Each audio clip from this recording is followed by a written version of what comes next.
জয় শ্রীরাম না বলায় বৃদ্ধার হাত মুচকে দেওয়ার অভিযোগ উঠল এক যুবকের বিরুদ্ধে।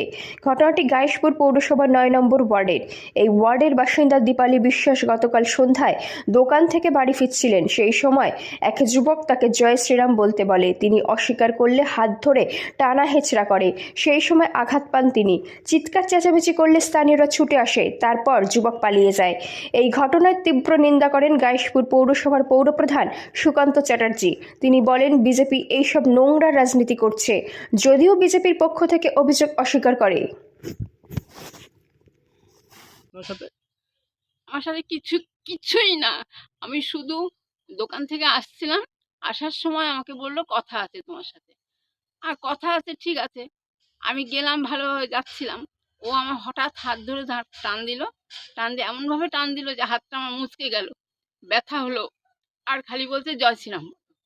আমি জয় শ্রীরাম বলিনি। লোকজন দাঁড়িয়ে গেল, ও আস্তে সরে গেল।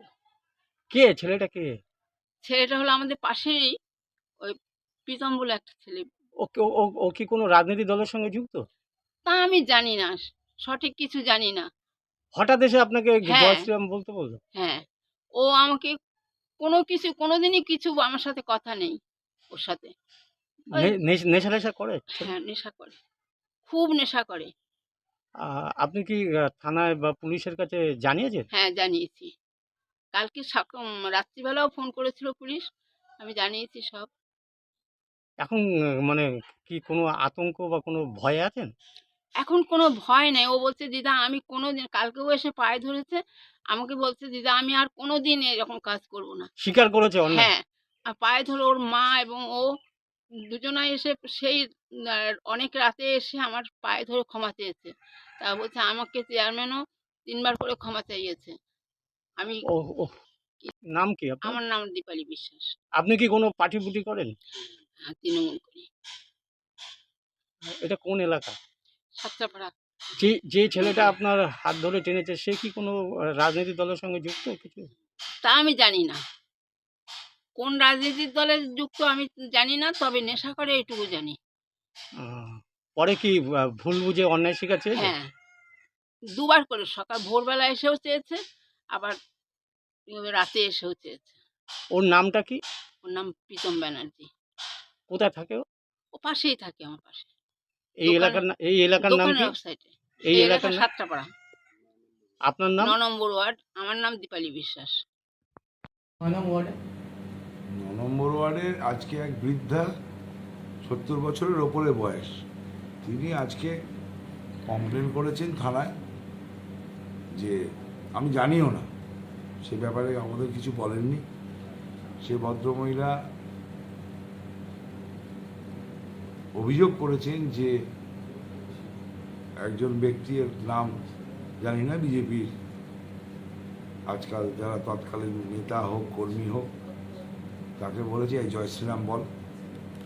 তা সে ভদ্রমহিলা বলেন, সে বলেছে আমি কেন জয় শ্রীরাম বলবো, এখন এইরকম ঝামেলা চলছে এই নিয়ে।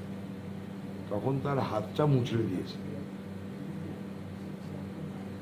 ৭০ বছরের ঊর্ধ্ব মহিলা, তিনি আমার কাছে কমপ্লেনও কিছু জানাননি। তিনি সোজা থানায় গিয়ে কমপ্লেন করেছেন এবং আমার কাছে কিছু সাংগঠনিক ছেলেপুলে এসে বললো, দাদা আমরা একে মারবই, আপনি এর মধ্যে পড়বেন না। আমি বললাম যে দেখো, মারধর করার তো ঠিক হবে না, পুলিশের মতো ব্যবস্থা নেবে। সেটা বলতে বলতেই আমাদের দলের এক কর্মী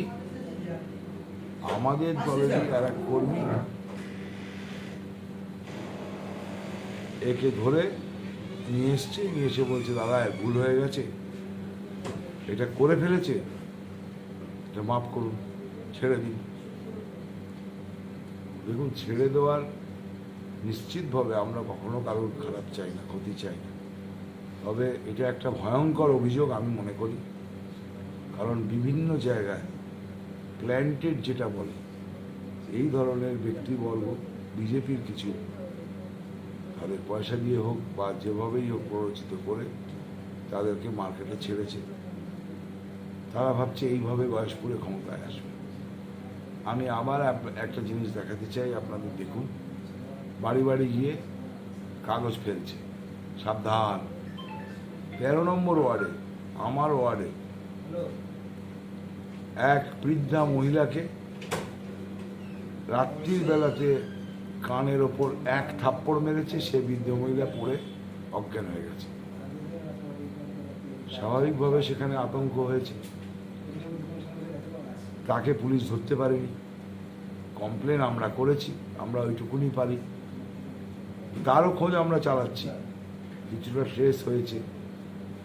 এখন আপনাদের টিভিতে কি বলবো, যত বিতর্কর মূলে হচ্ছে আমাদের দিদি, তার ক্ষমাশীল মনোভাব, সে বলেছে কাউকে কিছু বলবে না। দাদা আপনি বলছেন যে তাহলে বিজেপির পক্ষ থেকে এই ধরনের ঘটনাগুলো ঘটানো হচ্ছে বারবার, একবার নয়, সামনে প্রমাণ আছে দেখুন। আজকে তো সে স্বীকার করছে, সেটা তো করছে, তাই দিয়ে তো আর গয়েশপুরে জেতা যাবে না, সেটা আর ভালো করে জানে। গয়েশপুরে তারা জিততে পারবে না, ভালো করে জানে, কোথায় কি করবে জানে। তারা এই প্রক্রিয়ায় নেমেছে, রাত্রিবেলায় অন্ধকারে বাড়ি বাড়ি গিয়ে থ্রেটনিং করা চিঠি পাঠাচ্ছে, সাবধান, হুঁশিয়ার, তোকেও মেরে ফেলবো, পরিবার শেষ করে দেবো, কারোর বাড়িতে ধানের কাপড় পাঠাচ্ছে। তো সেটা তাদের প্রক্রিয়া, তারা করছে। আমরা চেষ্টা করছি মানুষের পাশে যাওয়ার, আমাদের মুখ্যমন্ত্রীর উন্নয়নের কথা বলার, এবং মানুষ সেটা স্বতঃস্ফূর্তভাবে বেরোচ্ছে। আপনারা দেখুন প্রত্যেকটা জায়গায়, আমরা কিছুই নয়, আমাদের নেত্রী যা উন্নয়ন করেছে, এটা সার্বিকভাবে পশ্চিমবাংলার মানুষ উপকৃত, বিশেষ করে মহিলা সমাজ অনেকটাই উপকৃত। এরা এইসব চালিয়ে যাচ্ছে। আমার পাড়ার পিসি দিদাকে আমি ভুলবশত হাত মুচকে দিই, জয় শ্রীরাম বলতে বলি, যেটা আমি খুবই অন্যায় করেছি। ঠিক আছে, আর এই অন্যায়ের জন্য আমি সবার কাছে ক্ষমা প্রার্থনা করছি। কি নাম তোমার? আদিত্য নারায়ণ ব্যানার্জি, কোথায় থাকো? সাতরাপাড়া, কাটাগঞ্জ, নদিয়া। তুমি কি বিজেপি বা কোনো রাজনৈতিক দলের সঙ্গে যুক্ত তুমি? সরাসরিভাবে আমি কোনো দলের সাথেই যুক্ত না, কিন্তু আমাকে কেউ কুপ্ররোচিত করার চেষ্টা করেছিল, মাথা আমার কেউ খারাপ করার চেষ্টা করেছিল, যেটা আমি এন্ড মুমেন্টে বুঝতে পেরে গেছি। যে আমার এটা করা উচিত না, আমার পরিবারেরই ক্ষতি হবে। কারণ আমার পরিবার দিদির সমস্ত সরকারি প্রকল্প তো পেয়েছে। এবার তখন আমার মাথাটা হঠাৎ করে যখন আমি বুঝতে পারলাম, আর এই তার আমার মানে তুমি মাথায় বলছো যে কেউ তোমাকে এটা আর করানো কেউ প্ররোচিত করেছিল। ঠিক আছে, এবার এখন আমাদের এই যে মাননীয় যে স্যার আছে, উনি আমাকে ব্যাপারটা থেকে ক্লিয়ার করতে আরো বেশি সাহায্য করেছে। আমি তো বুঝেছিলামই নিজে থেকে কোথায় যে থাকো? আমি ভুল করেছি। কোথায় থাকো? হ্যাঁ, থাকি এই সাতরাপাড়া, কাটাগঞ্জ, নদিয়া। নদিয়া থেকে কোহেলি দেবনাথের রিপোর্ট, সুন্দর বাংলা নিউজ।